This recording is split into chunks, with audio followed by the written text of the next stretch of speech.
7, 8. Pressing the button.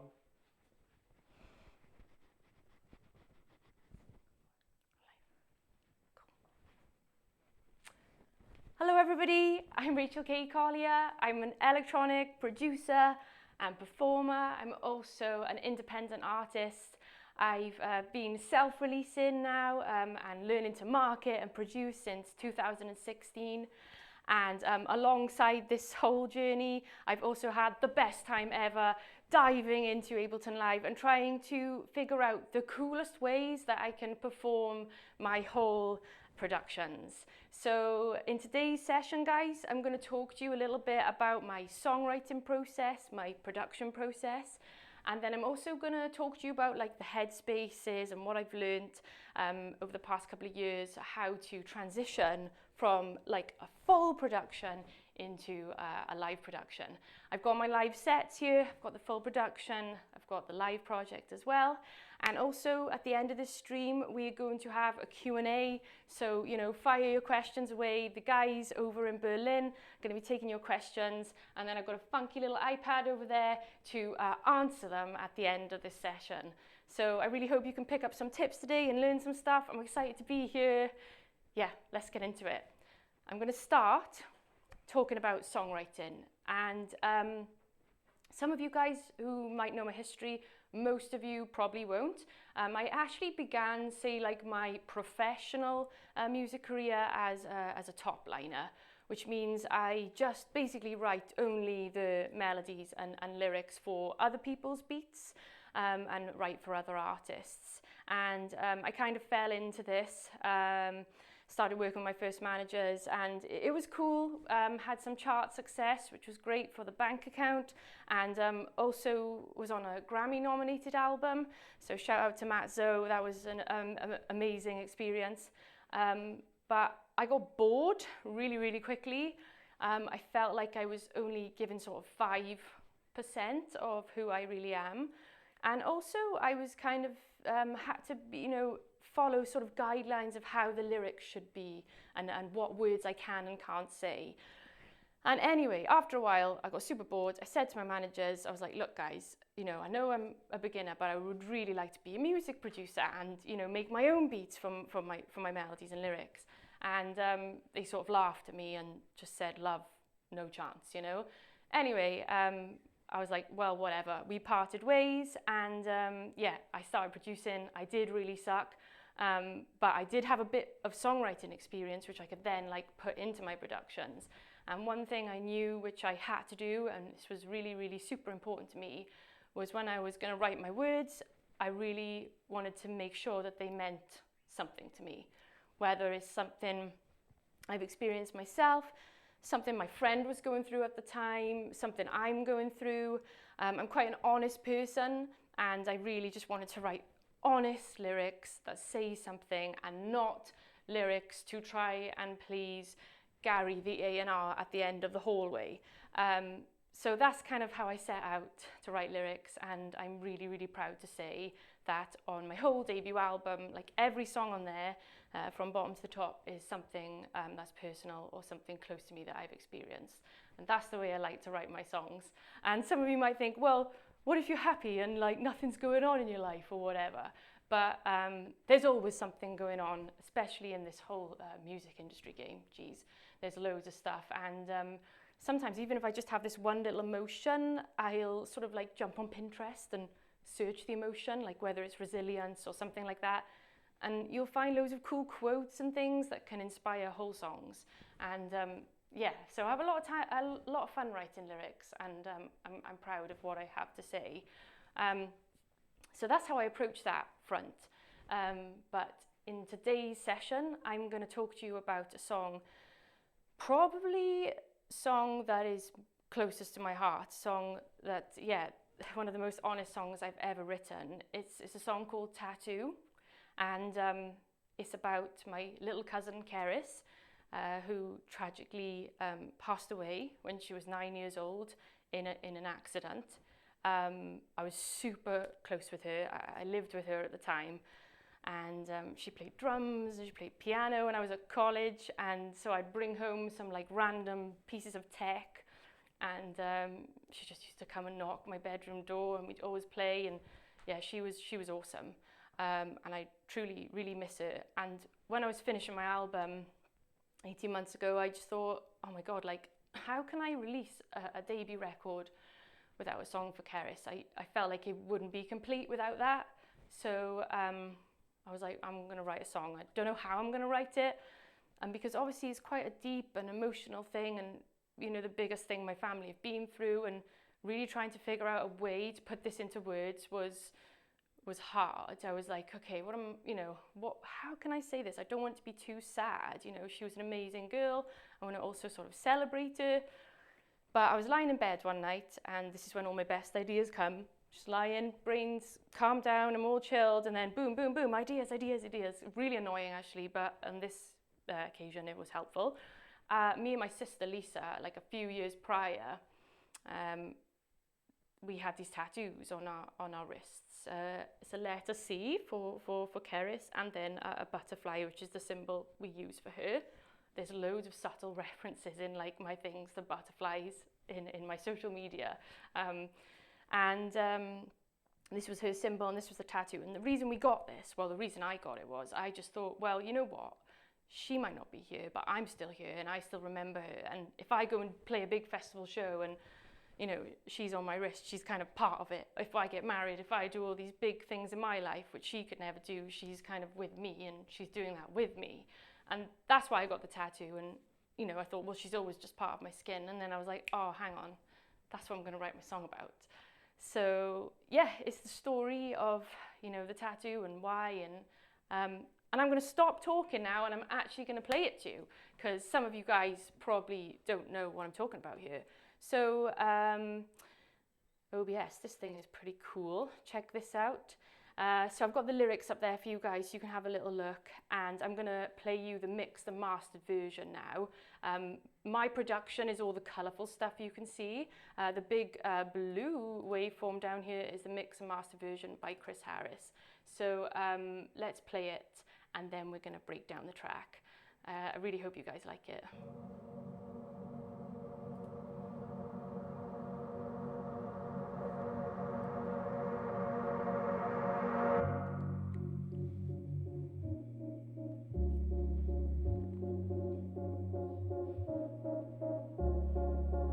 My dad said, don't you ever come home with a tattoo on your skin.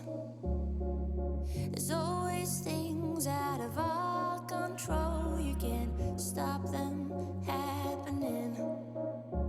And compared to what I would do to hold a hand one more time, I don't feel like a small tattoo is such a bad thing, such a crime. It's not just me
big reverb tails.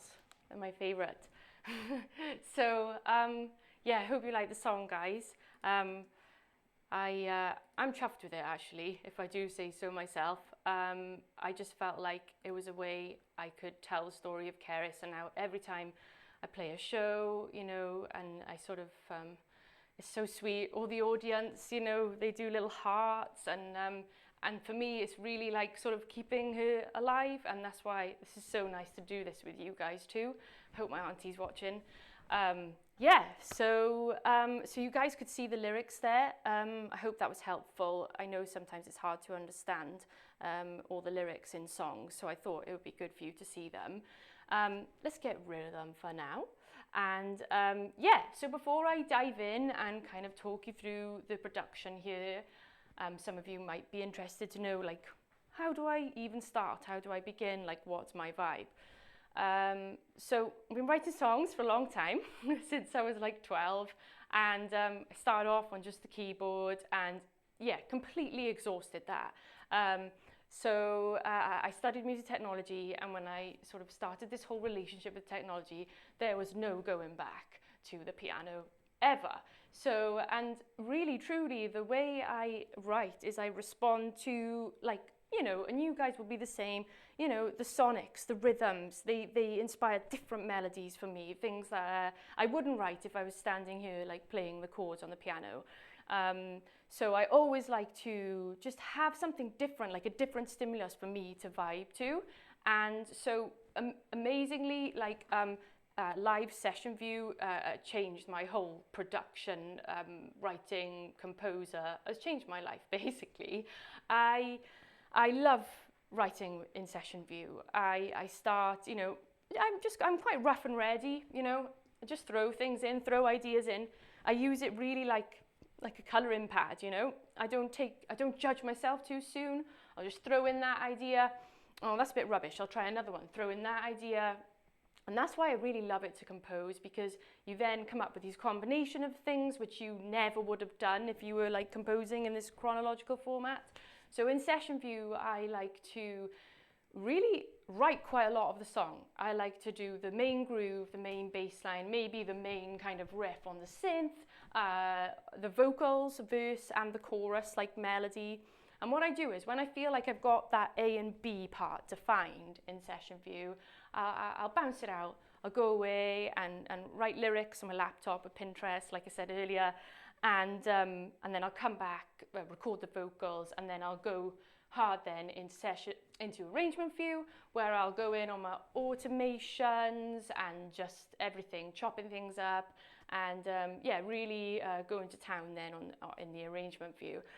Before I start production, I sometimes like to, you know, get myself a bit out of my comfort zone. Naturally, I just love to make a beat and play bass, but I always like to be like, right, in today's session, I'm going to start with only the Prophet. And it's also a good way then for me to like learn my synths a bit better. Yeah, so I like to do that. Like, oh, I'm just gonna do the System 8, or, and then I also like to sometimes say to myself, right, I'm gonna do an 8-bar loop. It might feel really unnatural, but that's what I'm gonna do, 8-bar bass line, 8-bar loop, something like that. And yeah, you guys should try it. It's quite fun. It sort of breaks you out of your mold and helps you to write like different things. I also am obsessed with chopping up my vocals. You will see this now in this production. And very early on in the process, I do this crazy thing where I sing any old thing in and just try to create vibes with simpler. And I do that in session view too. And then I'm like, yeah, this is cool, man. This is a vibe. I'm going to write a song. And then, yeah. But I got to say, if I don't nail it in session view like the song, I probably just won't. I'll just leave it. You know, it's all about that for me. So yeah, so let's talk about the tattoo production now. You guys can see it in front of you. I don't think you can see my mouse, which I made large, but OBS won't show you it. So I'm going to just describe as best I can on what I'm clicking on. So yeah, with tattoo, the meaning of the song, how it felt for me. Initially, I had this idea where I would be like, right, I just want to create this whole piece with vocals, just make it beautiful, heavenly, atmospheric, and that was my idea. Obviously, I ended up going somewhere else with it, but that was the idea. So let's have a little look now. What I'll do is I'm going to turn off the lead vocal here, lead vox, and you can see a quick little flash of my vocal chain there. I'm going to turn it off just so we can talk about the instrumentation. And yeah, let's play it from the top. So you guys heard me say, I'm obsessed with reverb swells. I really am. I like to drown stuff out in reverb, freeze and flatten it and reverse it. It's a really cool little transition. Well, I think it's really basic. Probably everyone does it, but I love it. So here we go, guys. Here's the textures, the vox chords and the rhythm. If I solo this. So it's just one note of my vocal that I've sampled and doubled up and created two of these samplers. And initially it was just like this, but it didn't have much of a movement. It sort of dragged. So then I kind of used the same sample and just added a little bit of rhythm to it. And you guys can see it's just slowly filtering up here now. So far so good, just vocals, feeling good about that. You know, changing the rhythm here. I'll drop the lead vox in. And my dad said, what's the mark on your wrist? We said it fades, sorry dad, we lied to you. And you guys can hear now, let me just unsolo these. You guys can hear, if I just turn off the lead, that instead of like crazy loads of sends and things, I've already got a lot of sends. I like to create tracks with effects on. You can see this like forbidden, so I've got some stereo imaging here, crystallizer. Just because I like to chop up so many vocals and have so many separate effects. If I'm doing it all on sends and automations, it gets a bit crazy. So this is a little thing I like to do. And then here we go, I've got my Cravox here. It's a stupid name for a track. And then opera, my little opera vocals coming in. So I was happy about this. I've got all, like I said, this, I still think it feels quite gentle and quite innocent. Another vocal simpler here. You can see it on push actually, that's cool. I actually added that quite later on in the production process, but I remember feeling like, this is well cool, I love it. Another more vocal chops here again. This is the simpler. And then I did sneak in some synths. So I obviously got to the stage of the production, and I think I must have just gone off on one really. Yeah, so much for my vocal only track. Went right out the window at this point.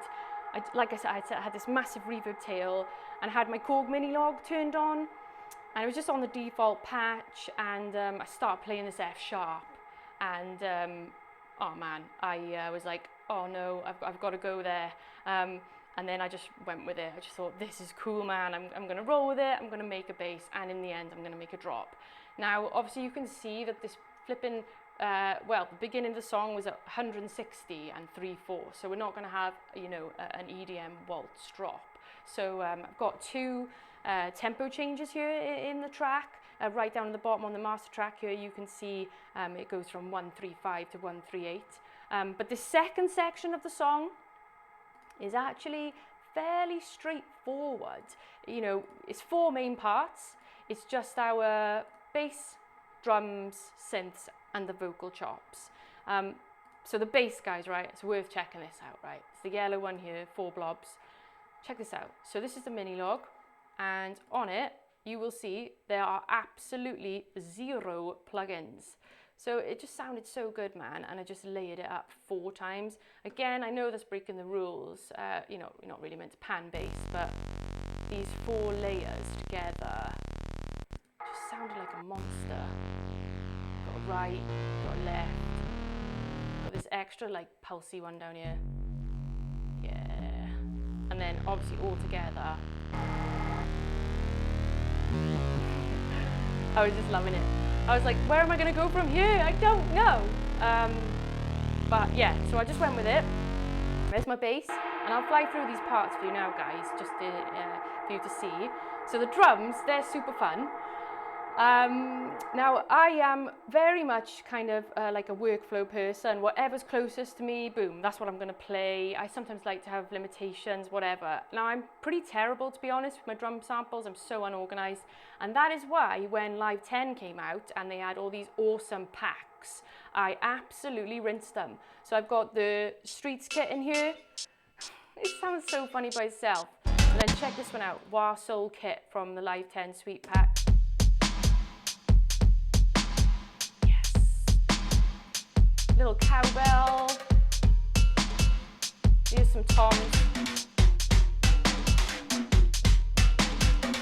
It sounded super trashy, I love it. And then, I've got to say, if there was a prize for most used sample in the whole of the RKC record, it would be the Go-Go bells. These are so cool. They're in the chop and swing pack of Live, and I've used them in all my songs in like a slightly different way, like chop them up a bit. Looks like here I haven't done much to it, to be honest. I've just shifted it up 7 semitones, and then yeah. Oh man, so yeah, so that's the drum pattern I created. And when I play this live with my two percussionists, Vicky and Ree, on stage, we mute all of these percussion parts and the girls play them live, and oh man, it's so fulfilling. I, to be honest, just want to like not do anything and just sit down and listen to it. But yeah, so there's the electronic drums, which are cool. But when I was finishing off the record, Chris Harris, who mixed it, was like, oh mate, I think you need to like add some like real drums to your tracks, you know, to give it a bit more texture. And I was like, yeah, why not, man? So I did a session with this cool drummer called Nat, and we got he played the grooves, the real kit, which was cool, man. And then I like re-sampled him as well a little bit, just to tighten everything up as tight as I could. Got the drum bus on there, just some EQs. You know, not too crazy, to be honest, with the plugins. Yeah, and then so the two drums together then.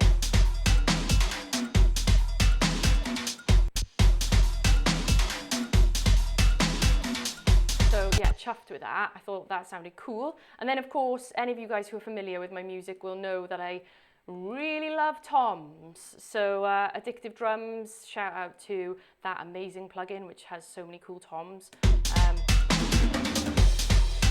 Hear that one again. And oh my god, the girls playing these live is the funniest thing ever. They were trying to learn all the patterns and they were going like, dun dun, I've got no knickers, dun dun. And then if you look at their notes, how they remember the tom fills, I want a Kenner Monster.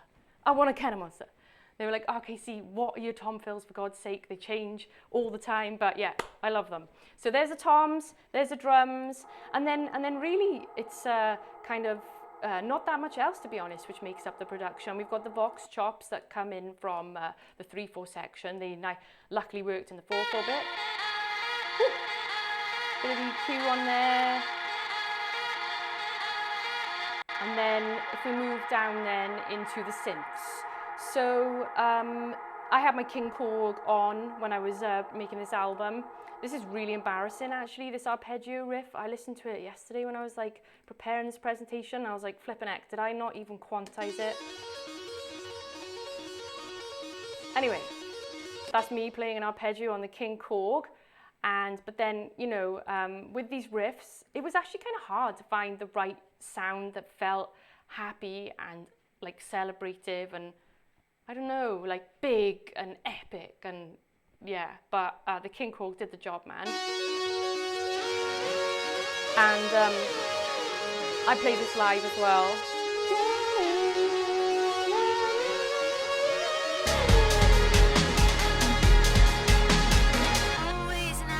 And that's basically the main part of this B section of the production, the bass drum synth. And then this bit, I was chuffed with myself for this.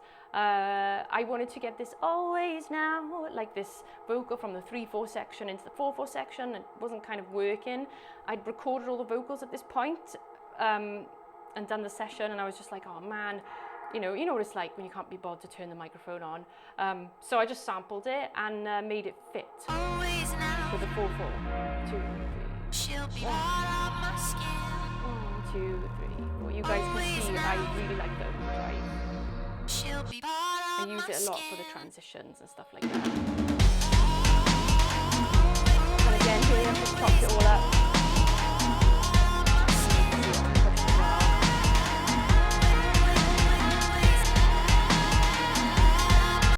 Yeah, and that's pretty much it, you know. And it wasn't until I really like started playing this out live that then like all the ad-libs came, and it's weird. I've seen a few people do that, you know, you've been working on this production for so long and then suddenly you need to add all these ad-libs and you're like, well, I don't have any more ideas. But then when you go out and you play it live on stage, you're suddenly like, ah, and you find all these new ad-libs and you're like, damn man, the song's already been released, oh well, too late. But yeah, so there's the production, guys, you know, the first half, and I'm really happy about self-releasing as well, because you know, being able to be a self-releasing artist, you know, my experiences of when I've worked sort of more kind of major label areas, you know, you've got to kind of follow the pop structure, or, oh mate, you can't do that, that's a random long A section, a random long B section. And actually I did send it to my little sister and she was just like, I don't really like that instrumental bit at the end. But you know what, yeah, she listens to rubbish music, so anyway, but I liked it and I was proud of it. So, but yeah, so now guys, I've got my full production here. This is where it gets super fun and you get booked for a show and then you're gonna play it live. So it's like, where do you begin? And back in 2016, I'd used Ableton once in college and I knew there was a way, I think I can like, you know, do some cool thing where I can take the parts and trigger them and do some looping. And anyway, so I was super excited when I first started making my own productions to actually transform them into live things. But the stuff I've learned along the way has been just invaluable really to like improving my live set.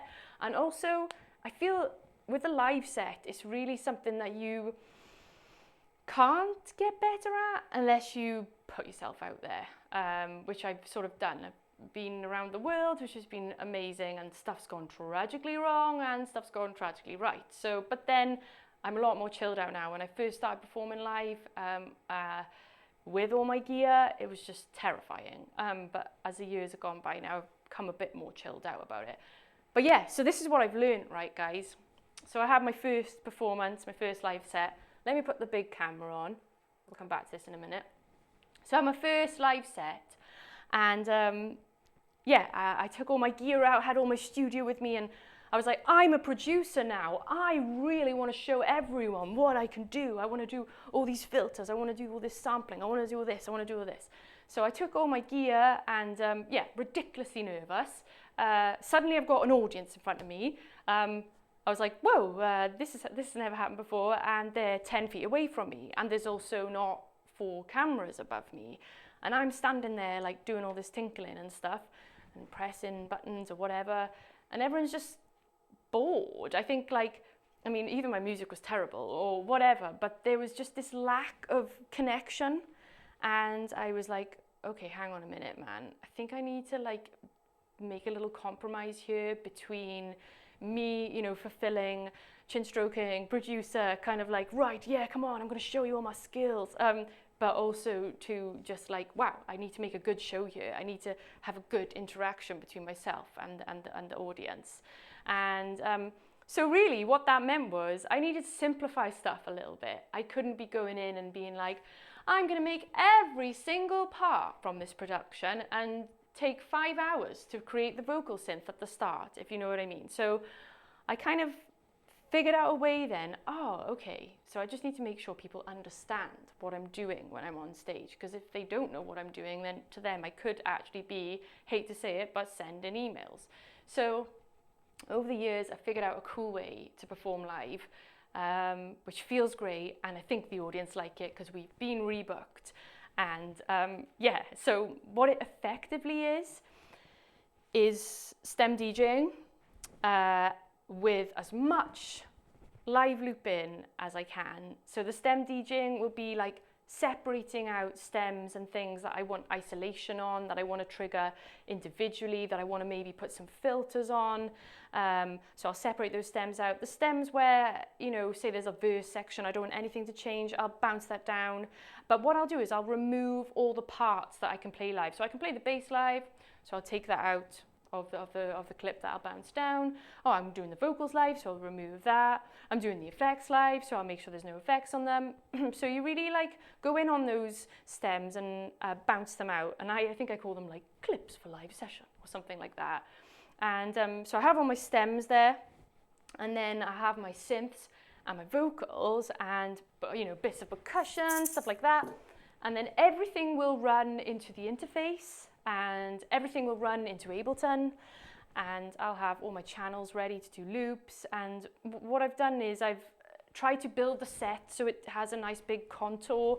So the first song might start with vocal loops, you know, 110 beats per minute, blah, blah, blah, and then I'll maybe have a big reverb tail transition into the next song, make sure the key kind of works. I also like to record into push and chop up the audio. You guys might have seen I've been doing that for a while. I love doing that. Really good one with the audience. Yeah, and just doing the vocal looping and stuff as well, when you can be like, FarmFest, you're amazing. And then I've like mapped my BPM and FarmFest, you're amazing, FarmFest.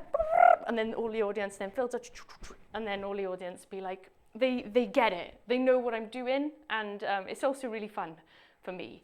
Yeah, so I've got this show, and I've also got two girls who play with me, Rhea and Vicky. They're super cool. Let me show you a picture of them. I've got a little picture here. Where are they? Let me find them.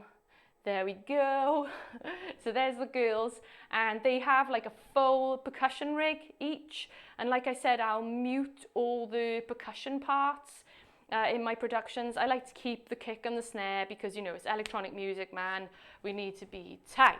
So we'll keep the kick and the snare. And not that the girls aren't awesome drummers, they're amazing, but you know what I mean. We want to keep, and I want those electronic sounds, you know, I want the exact sounds because we're playing from stems. So the girls will be there then doing their percussion. I'll be there doing my vocals, my live loops, and also I've got two microphones as well. I like combine my microphones and split them. So the front of house engineer can have a dry vocal signal. He has my effects on a different lines. And then I've got also it going back into my interface so I can do all that live looping. So yeah, this show is cool. It's very fun. It requires a lot of flight cases. I've definitely grown muscles from all the shows we've done over the years. And yeah, and touch wood, guys, you know, a question I get all the time, oh, has your computer crashed? I've, funnily enough, got a 2012 MacBook. It's got a solid state drive. My friend Tom Kane tells me I have way too good MacBook karma, so let's keep touching wood about this. But I have never had a crash on stage, so that's okay. But I did used to take an iPhone with like a DI, with like a sort of a security backup, just in case. But yeah, so for this set with Tattoo, for the song, how we played it live, I'll try and make sure you guys can understand it. If I go back to this window now, all the stuff in pink, all that vocal synth stuff, I bounced down into one stem, and I just would sing then the lead vocal obviously here. All the other like blobs of pink under the other pink, obviously that's all effect, so I could do that with sends in live. And then on a new scene then, we would drop down to like a security bass, but I would play the mini brute there, where that king chord comes in. I will loop up. Dun, da, dun, da. So I will loop up that bass, and then Vicky will come in on the bongos, dun, dun, dun, dun, dun, dun, dun, dun, dun, dun, dun, dun, dun. And then we will have, we'll have a big swell then on the track, nice and obvious. And then 1, 2, 3, 4, Ree will come in, do, do, do, da, do. And then I'll be there, and I've got my king korg, and I'll just play all this big synth stuff here. I'll play all of this live then, not the arpeggio, let's be honest, don't have the skills for that, but. So if you were watching the show, you know, it would be very clear that the sounds sonically have all come from the production, just with the extra added live elements of Ree and Vicky. And also we have DMX lights, so it's like MIDI lights which are triggered by push. I use push on stage for like both my setups as the centralized controller. Yeah, it's all MIDI information, and it means you can, like, when you trigger that scene, not only are you triggering the different parts of the music and changing your tempos, but you are also changing the colors of your lights. So yeah, the girls, there's a spotlight on me at the beginning of the song, and then as we go on, the lights go gold, and then when the bass comes in, the girls stand up, and then when it drops, it's like probably, I think we got a strobe on there. Shout out to my friend Sam, who taught me how to do DMX lights last summer. That was really fun. Yeah, so that's the like full-on kind of party vibes, festivals, nightclubs, anywhere where you've got a big sound system, people drinking cider, want a good time, all of that, you know. And then the other set that came about, so this is funny. I started getting asked to do like stripped back sets, and I was like, okay, cool. Do they have subs? No. And I was like, oh man. And they were like, oh no, you could just play acoustic, you know, play keyboard. And I was just like, oh no. I was like, that's so boring. I was like, if I've got this big cool live show with push and everything, you know, I just could never revert to kind of just playing keyboard. But then I thought about it for a while, and I was like, oh, hang on a minute. Maybe I could like do something that's more about, you know, the words. Maybe it could be more chilled out. Maybe I could just do a live looping set from scratch now. Because I thought that would be super fun to do, and really strip it back and tell the story in a different way. So I think it's been a year and a bit that I've created this more minimal setup, and it's a lot more intimate, and I can do more adventurous things with vocal looping because there's no subs. Because honestly, sometimes when I've been doing loops, you have to be really careful on the position of where you are in the club, and like, okay, hang on, that's gonna spill like mad and be terrible. But with this intimate set, you know, everybody's listening, everybody's quiet, and you know, you can really then craft your whole track, and you don't need to worry about spill and all these like little things which you don't think about until it goes wrong when you play live. So yeah, I then developed this minimal setup, and now I'm going to talk you through how I created the tattoo performance of that. So let us open the live session for the tattoo minimal performance. I'll do that now, guys, and you guys can see it up here. Well, I'll have to say bye to Ree and Vicky. Bye, girls. And let's open it. So here we go. And do I need to save this? I'll save that. And you know, one of the best things, oh, you can hear the reverb kicking in already. So here's the project. Doesn't look that exciting yet, but I'll talk you through it in a second.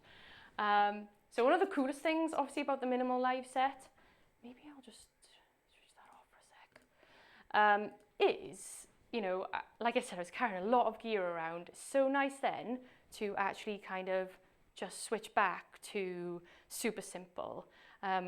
So what I've got here in front of me, just to let you guys know, I need to turn this little one on as well, the DX. I have got two instruments, one audio instrument, FM synthesis little thing, this Yamaha Reface DX. I bought it because it was small and it sounded sick, and it fitted perfectly there.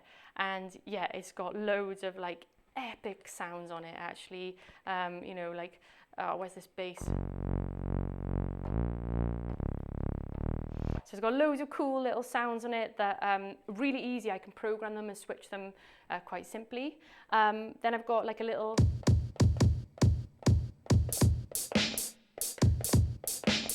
MIDI drum kit there on the Akai LPD8. And then I've got, like I said, I've got Push 2, which is like the centralized controller. And what I'm going to do is I'm going to create loops of my vocals, of the keyboard and the drums. And I'm going to do that by triggering in Push. And then I've got my DJ Tech Tools MIDI fighter here, where I've got like loads of cool effects, which I'll show you in a sec as well, like auto filters, and also like the volume of like my headphones, what I can hear. So I've got all of that mapped to there as well. And so for the tattoo song, I was like, okay, well, I want to try and recreate that vocal synth, and I want to also have that bass drop, and I want to have the drums.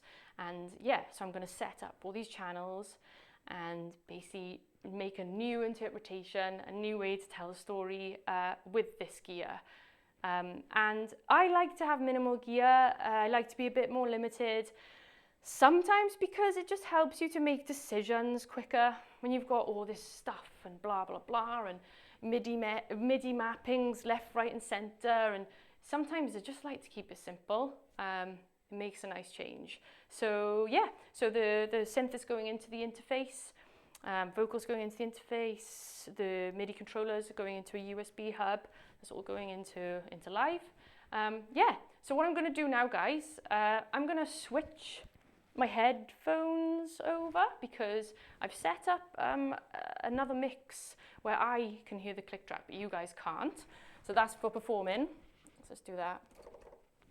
And I'm also going to change the buffer size because it's a little bit high for, well, not too high, but I like to have it around 256. That sounds good for me. Let's get this microphone back on now. And yeah, so let me show you now a bit around the live session. Might be better to put it big for you. There we go, let's put it nice and big. So here we go. So it doesn't really look like much at the moment, but there is sort of a method to this. These are all the tracks that are ready for me to create the vocal textures. My looping method is I like to pre-arm everything and just listen to myself through one channel. Yeah, so in this case, it can be set like this, can be set like this. So I'm listening to myself here through the lead monitor channel, but you can see I'm coming into all of these other channels. I don't want to have all of these turned on. In the club, that's going to sound terrible at 110 dB. So yeah, it would just cause crazy feedback. That's something I learned early on as well. So all these tracks with the input as channel 3 is all something I'm going to loop up with the microphone. And then we've got these tracks here with channel 2, and that's stuff I'm going to loop up with the DX. And I've got the same thing here with the DX. I've got the DX coming in on, and I'm monitoring through this channel here. And then, like I showed you guys, I've got my tiny little cute drum kit here. And star pad, that's another DX. And so these channels, they are strategically put in this order for when I'm going to be looping. And some people may think, what is all this send stuff going on down here? Now this is just all about kind of routing and how and what mix I want to hear. So here we go. So everything's been sent to sends only, and that means then it's nice and easy for me to create. Here I am, RKC, nice and pink. I'm going out to 2930 on my interface, and I'm sending levels of what I want to hear of myself to my send, if that makes sense. I do have like a in-depth tutorial on this if any of you guys want to learn over on my YouTube. So this is why there's all this crazy send stuff here. And then if you look at the lead monitor, I've got some creative sends here as well then. So we can jump in and I can show you a bit of reverb. Whoa, whoa, whoa. There's just a Valhalla reverb, which is so easy to turn on and off because I do it with the A send on this knob on the AKLBDA, which I've MIDI mapped. So you can just see, just MIDI mapped that to there. And then I've got my B send here, which is this little echo, quite gentle sound. And then, so there's a couple of the effects. And then I've got sort of effects on the groups themselves then for the actual looping, which I'll do a little demo for you now. And then, super important, auto filters. So the auto filters are my favorite. I've got loads of them sort of like mapped to make different rhythms. But let's do a little demo and you guys will understand then a little bit more. I think I've still got 2 microphones turned on. Let me just turn off this one. Okay, cool. So now I've turned off the lapel and now you guys are just hearing me through the SM7B. So I'll just talk you a little bit through the looping procedure here. So I've got the fixed length on push, which is super handy, especially for you know, if you are playing percussion or guitar or something like that, just start the loop. You can also get loads of pedals that can do that for you, but I just like to use my fingers. But yeah, let me show you how I've like created this tattoo atmospheric vocal synth at the start. I just need to have a little drink. Got this super cheesy mug here. It's actually from a video shoot. The world's best producer. Aw. If you guys search Cold Toman on Instagram, you'll see where that came from. Okay, cool. So let me show you. I wanted to recreate this vocal synth. So I've got this TC Helicon here, which is pretty cool. I'm gonna send it MIDI. And it's gonna hopefully hear me.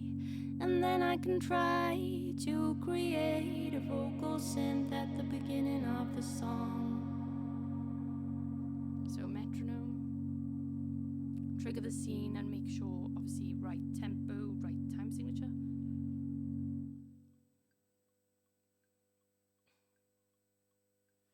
Hey, yeah.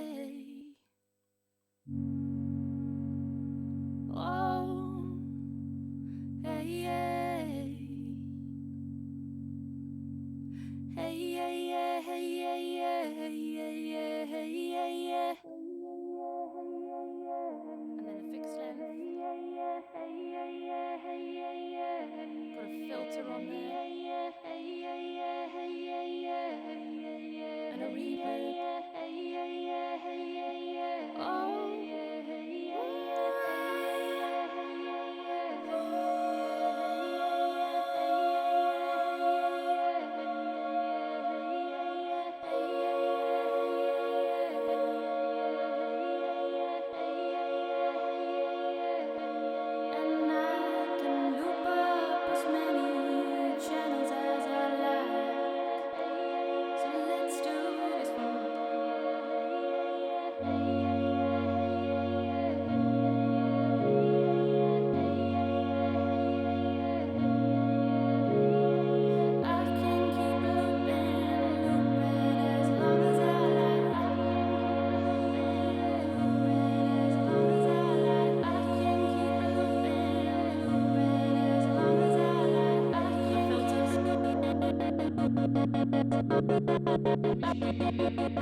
Loops as I want to, depending on how many channels I set up.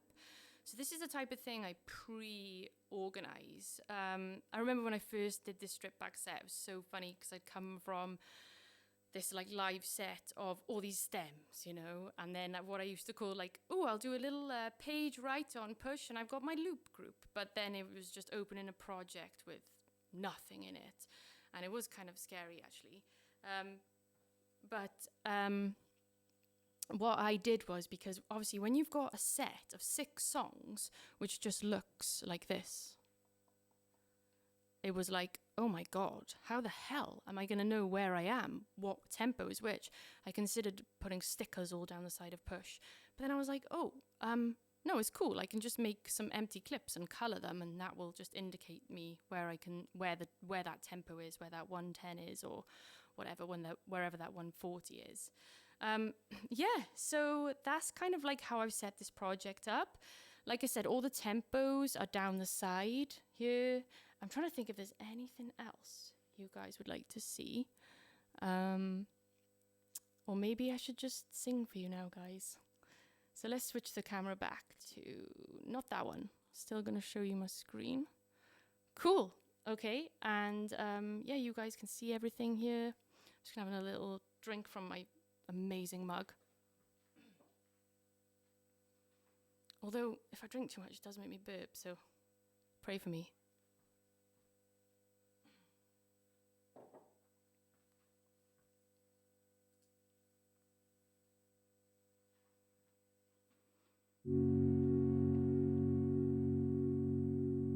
One, two, three, four, five.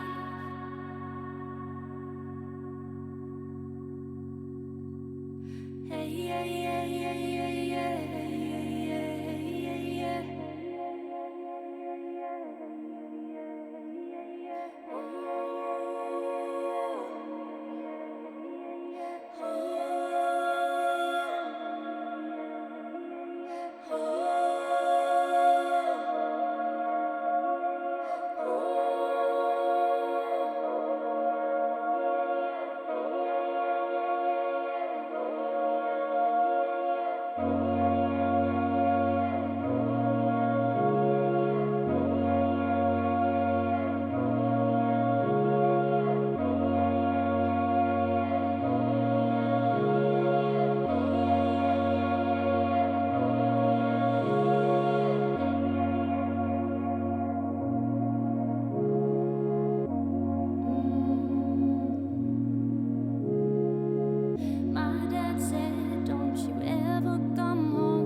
much, everybody.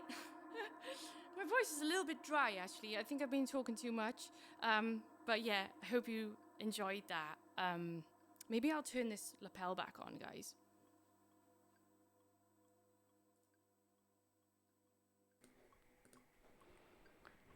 And yeah, you guys will be able to hear me better now.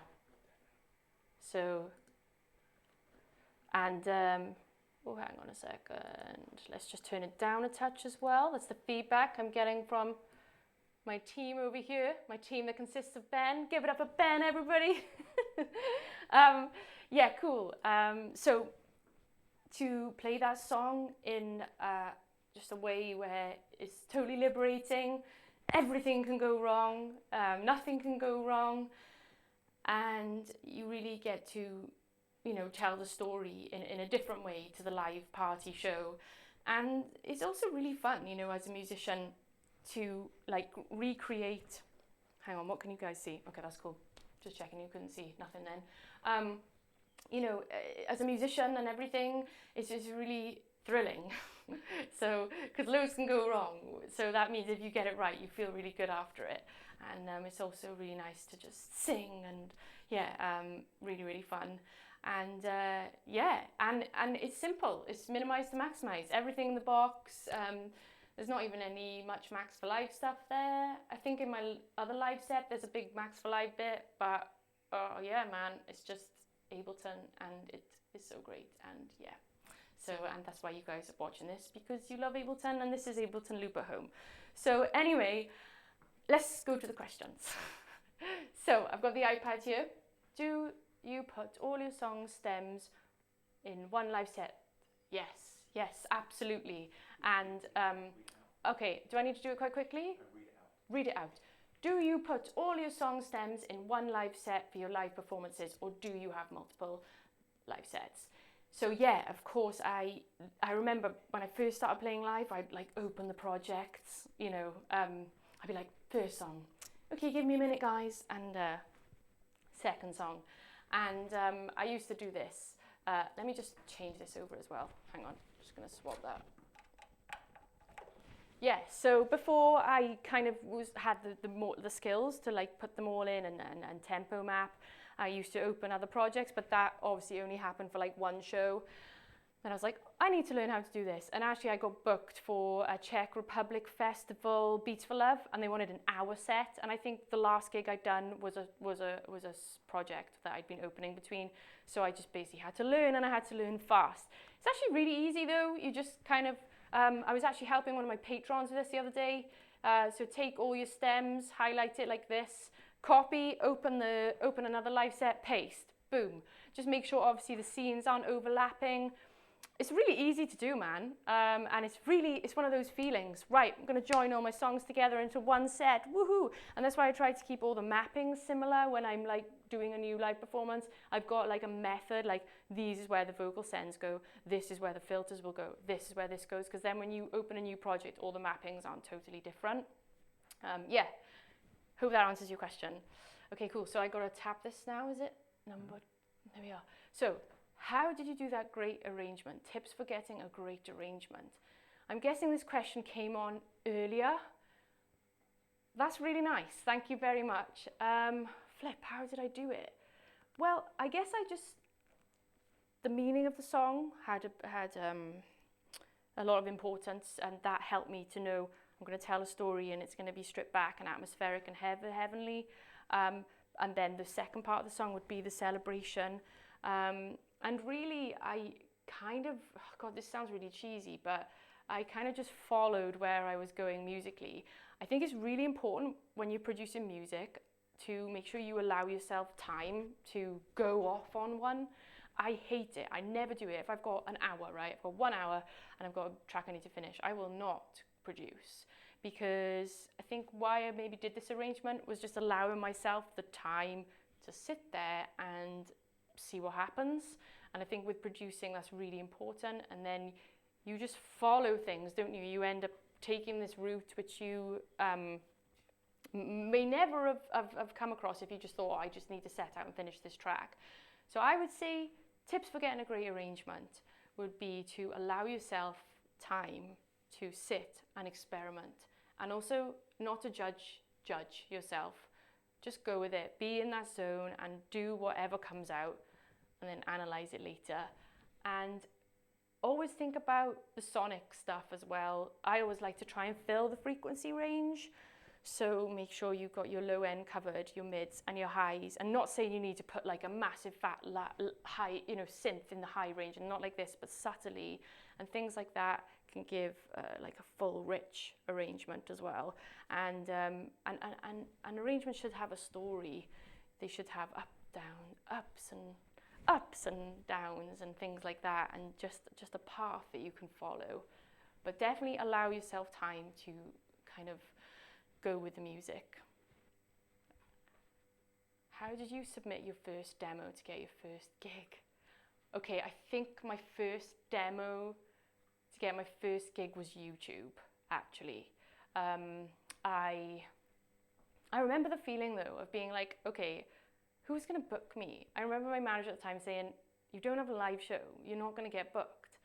And I was like, well, it was like a catch-22. I was like, well, how can I get a live show if I can't get booked and all this? And then also with this, technology kind of performances, you rock up with a laptop and interface. It's becoming more common now.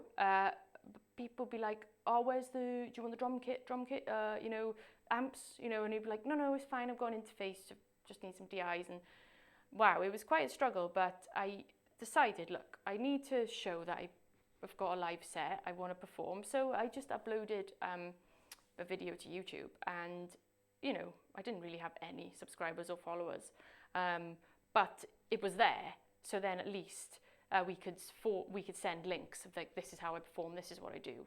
So just get your stuff online, I would say, anywhere, even if it's your Instagram or whatever, just so at least people can watch it. But also, you want to get experimenting, get out there, do those uncomfortable gigs with the crap sound systems and all of that, just to get the experience. Because I never forget as well, my manager saying to me, like, look, you can't just go and book yourself for a big festival. You need to play some rubbish shows, because you need to see what happens with your gear.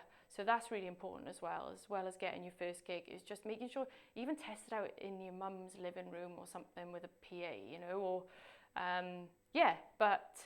that was how I did it. I'll zoom through because there's a few more. How did you learn how to set up live for live looping? Well, guys, this is actually a funny story. I used Ableton in college, but for years after using Ableton, I never knew that you could hit this tab button and there was this whole arrange video window.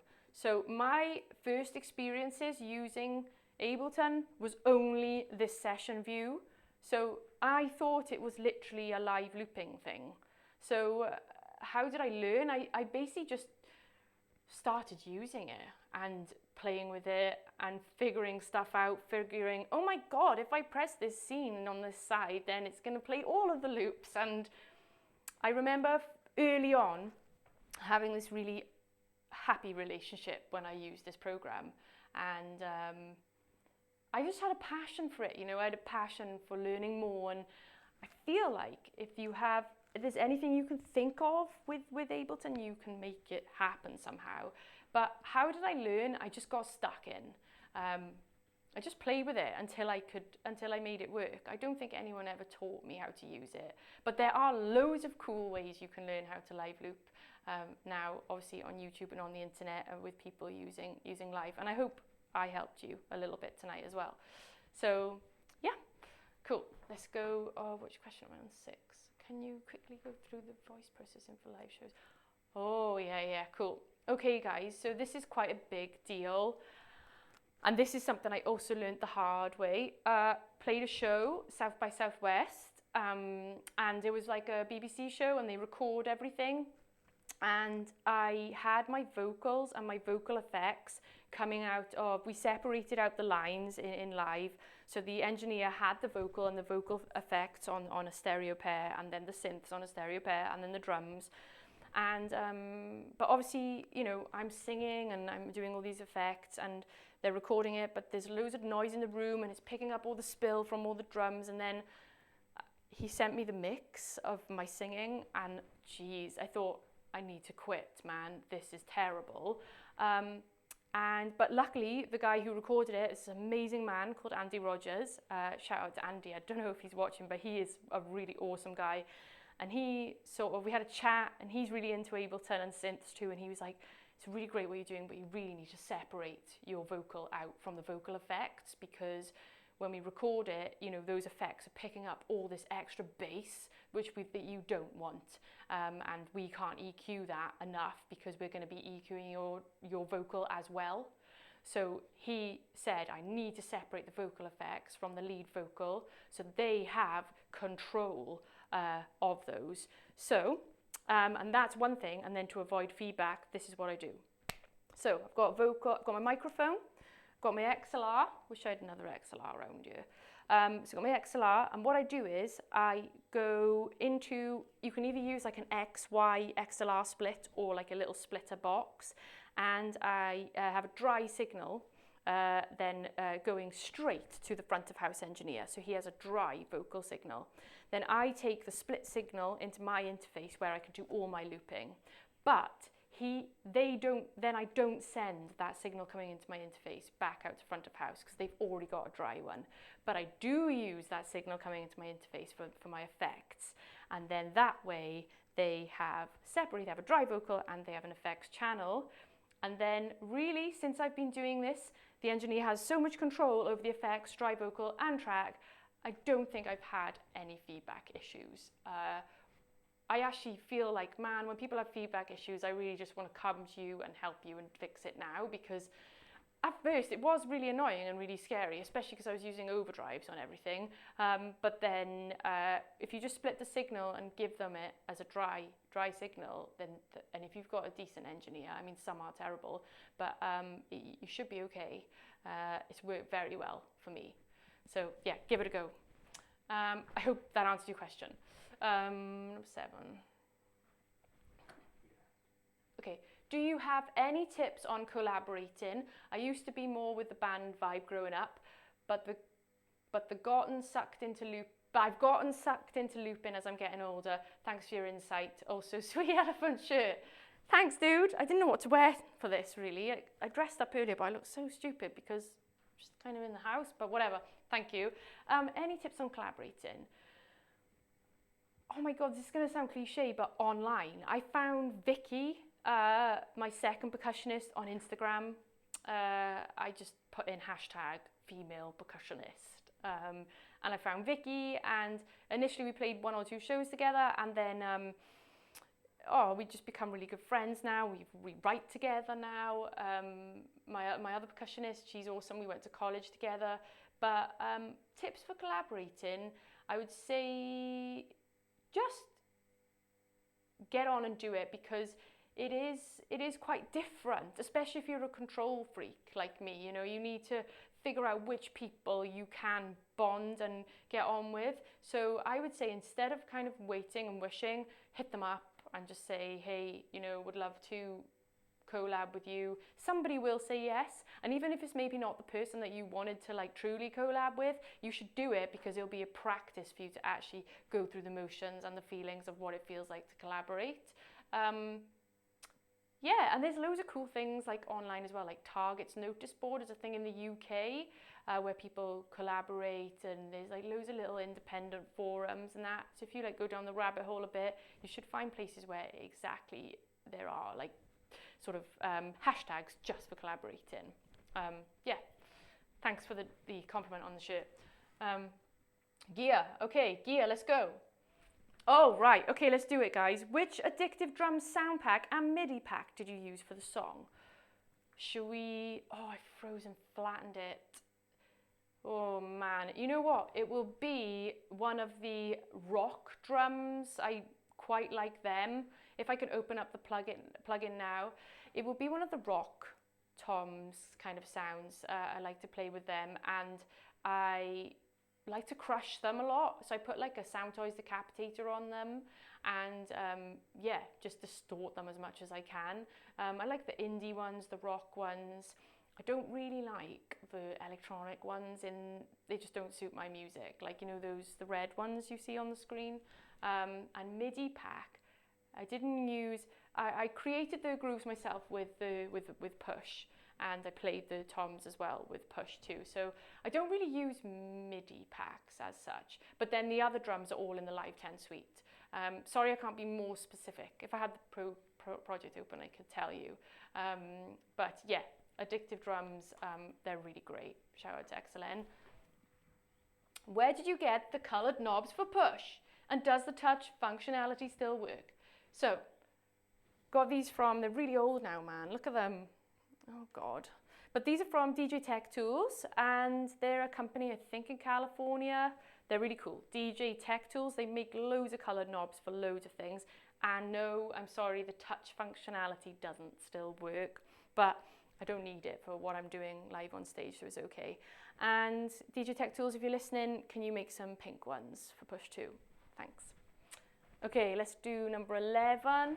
What do you use your MIDI Fighter Twister for? I absolutely love this thing. This is also made by DJ Tech Tools.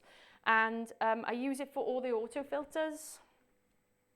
So you guys saw, what's sick about this is, right, obviously I don't want to have this filter on, you know, the whole way through, because you're going to hear that LFO pattern. So what I love about this is you push it down is one MIDI mapping, and then the actual knob is another MIDI mapping. So check it out. Yeah, you guys heard it. You can play it back. So yeah, that's a cool little pattern. So I use it for all the auto filters, and I also use it for, like you guys can see, check it out. Look at the click track there. I map levels of myself. So I use it for like levels of the click track, levels of the synths, levels of all of that. This was also, I've got a reverb send here for the synth. I don't know if it's still on. Yeah, so there's a reverb send there for the synth as well. So basically just effects and monitoring. Yeah, that's what I use it for. 12, favorite stock plugins and top non-stock. Okay, cool. So I like these questions. So favorite stock plugins in Ableton. Auto filter, number 1, overdrive, pedal, drum bus. God, I like a lot of them. Drum bus. What else do I like a lot of? I like the auto pan as well. So that's maybe the favorite ones of those. But if I had to pick a top 3, it would be auto filter and overdrive and maybe the reverb, because I like the freeze on there. You can do some cool stuff with that. Top non-stock, Sound Toys, Decapitator, Echo Boy, Sound Toys, Echo Boy, and Kilohertz. They're really funky little plugins. Kilohertz, Haas. And I also like the XFER, can't pronounce it, but the like LFO tool. Love that thing. Low CPU, drag it on, put it on everything. What else? Ooh, how could I forget? Valhalla, Vintage Verb. It's on absolutely everything. People always say, what's your reverb? I'm like, Valhalla. And then they ask again, I'm like, yeah, still Valhalla. Yeah, love that one. Cool, next one. Okay, what else are essentials for your live equipment setup? Recommendations for what gear works and what is a nightmare? What audio interface? Oh God! So, okay, right, I would say an audio interface. I'm obviously using an Apollo here in the studio. This is my interface of choice for the studio. However, my interface that I use live on stage is half rack. It's tiny and it's in a little flight case, which is pink, and it's like a handbag, and it's tiny and it works awesome, and the matrix on it is really good. So I highly recommend RME interfaces. That's what I know. There's loads of other ones going around, but touch wood, it's done me proud. I recommend that. RME, Fireface, UC, they've got loads there, and it's not too expensive. What is a nightmare? Too much MIDI. Too much MIDI is a nightmare. Too much MIDI means you're going to get overlapping CC messages. Oh dear God. That's why when I first started playing live, I had a lot more MIDI. And then I was like, oh, you know what? I'm just going to get something that has loads of sounds already built in. Keeps my CPU, I mean, look at it. It's on 5. Keeps the CPU as so low. And So yeah, too much MIDI is a nightmare. I'm not going to name brands because it's a bit mean. There are some things I've used which have been a nightmare. But yeah, there's also a lot of great stuff out there that's nice and solid. Yeah, so yeah, hope that answers your question. Don't have too much MIDI. Number 4, what are some of your go-to tools that you use when you run out of inspiration in a work in progress? Oh God, this does really happen, doesn't it? Go-to tools, Ableton Simpler. I like to do crazy stuff into the mic and chop it up and see what happens. Sometimes I get some cool stuff in there, and it's basically me having a rage into the mic because my production's going wrong, and you know, sometimes I can get like a hi-hat sound out of a breath or little kind of stuff that you wouldn't think of, but that's my go-to, is Simpler. If it sounds a bit boring, if it sounds a bit, and then I'll put some effects on it, you know, like some like funny little reversed reverbs or something like that, and distort it, freeze and flatten it, but that's what I do, and it's probably the laziest option, isn't it? You know, your mouse is there, push is there, grab the mic, and whatever. So yeah, Ableton Simpler is my go-to tool if I run out of inspiration. Thank you very much for this set. It was amazing. Thank you very much for this set. It was amazing. Thank you for watching. How do you deal with latency? Okay, guys, how do I deal with latency? So number 1, I don't use any third-party plugins in a live set. Any. Apart from Valhalla, Vintage Verb. Now, on my Patreon account, I've got some amazing patrons. I love you guys. I know they're probably watching. We talk about stuff like this all the time. And it's always a plugin, you know, a VST, something like that. What you can do is, if you've got all these MIDI, you know, things, MIDI sounds, sample them, put them into a chain selector, and then you'll bring down your CPU dramatically, and that will reduce your latency. So you want to keep your CPU low, and the buffer size is so important as well, guys. You know, my buffer size here is on 256, you know, so you want to be 256 or lower. So 256, anything from there down to 64. I mean, I wouldn't have it that low, and it's been fine for me, to be honest. I never have big latency issues, because again, I don't use too much MIDI. It's quite simple. It's just audio going into the interface.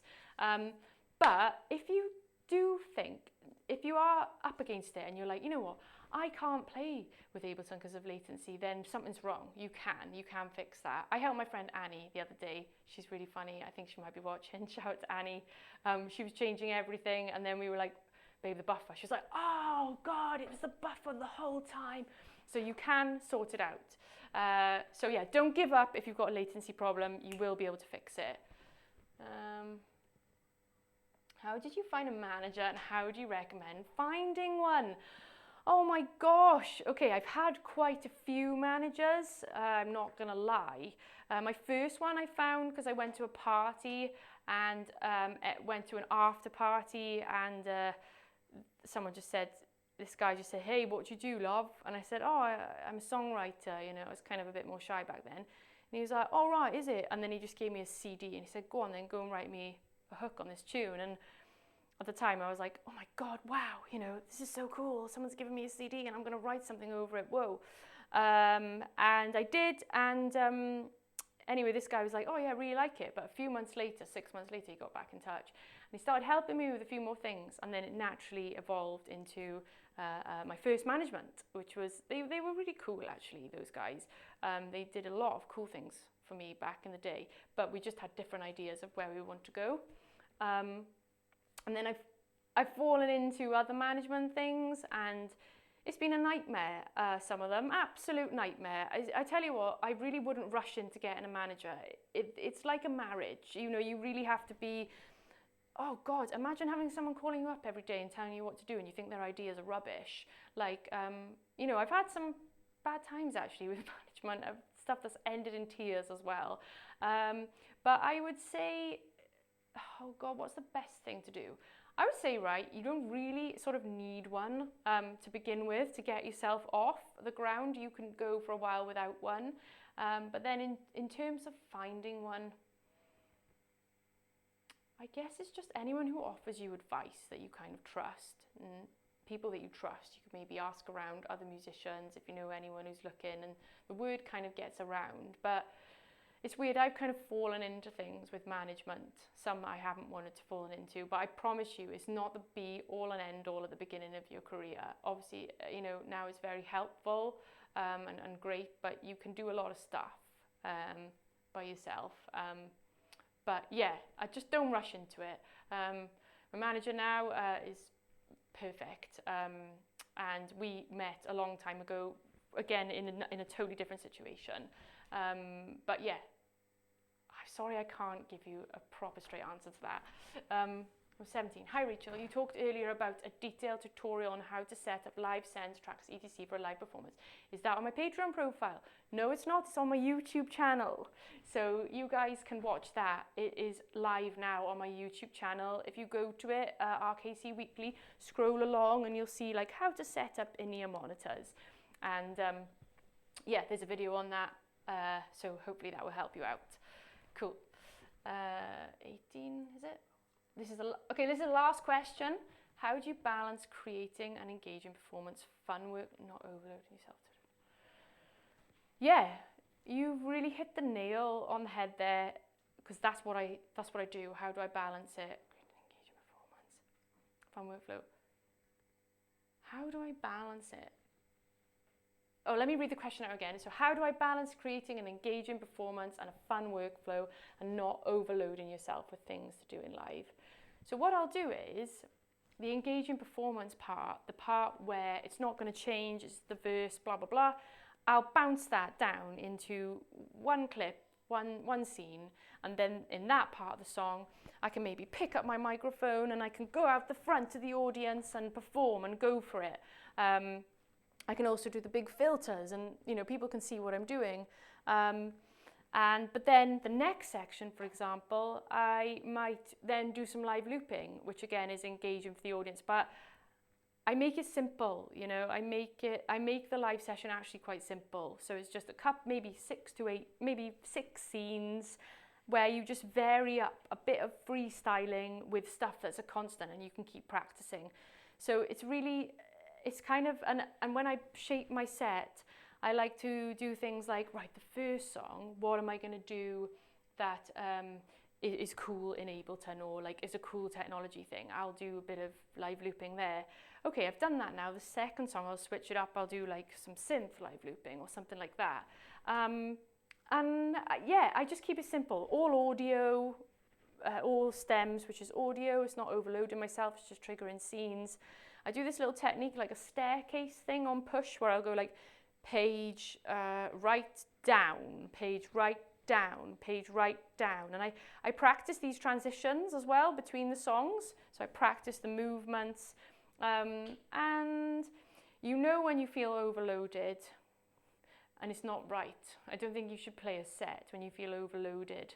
I did that once and it was really bad because then also there was all these club lights and I couldn't see push and it was just a disaster.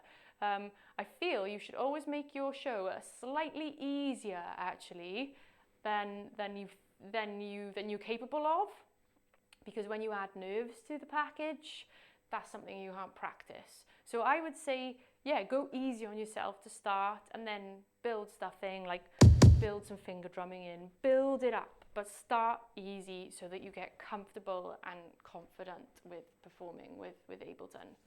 So yeah, I hope that answered your question. So I think we have to wrap up now, guys, which is perfect timing. I really hope you enjoyed it. I just want to say massive thanks to the guys over in Berlin. Thanks for having me, guys. Hope the internet was good. We've got a long cable going all the way down the garden. So fingers crossed, I'll find out after this. Yeah, if you want to learn some more stuff, there's loads on my YouTube channel, obviously my Patreon as well. Yeah, I just want to say thank you so much for watching and for listening. And yeah, go check out my album. Have a listen to Tattoo if you liked it. And yeah, maybe I'll meet you in real life someday. Mwah.